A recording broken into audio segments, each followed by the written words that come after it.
Only in the Philippines. Wow, Philippines. 1 year sa daycare. 1 year sa kinder. 6 years sa elementary. Wow. 4 years sa high school. Wow.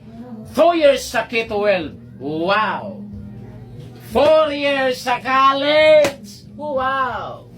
Total 18 years schooling. Pag-apply ng trabaho, pagkatapos mag-aral. Requirements. Diploma. Hindi pa binigay. TOR. Hindi pa rin binigay kasi may utang sa school. Resume, biodata lang yung dala, hindi pa tanggap. Barangay clearance. Police clearance. NBI clearance. Hit pa. Birth certificate, hindi tumanggap ng local. Valid ID, nako, samot. Hindi pa dumating. Medical certificate.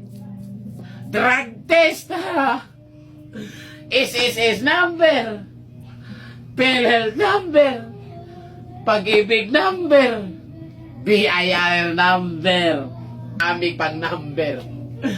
With work experience. Kaka-graduate pa nga lang with work experience. Tapos may pahabol pa. With pleasing personality. Nako, paano pagpangit ka? Di naman tayo Piolo Pascual. Sweldo. 435 minimum wage earner Cebu. Cebu Reta. South Korea. South Korea. Walang schooling. Pass lang ka sa exam, kahit grade 1, kahit walang grado, basta maipasa mo yung exam, sahod mo, 80,000 hanggang 150,000. Anong pipiliin mo?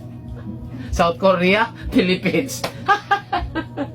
South Korea na lang tayo, mag-review na lang tayo. Hichime kokoro, hanyo chonon isumnida.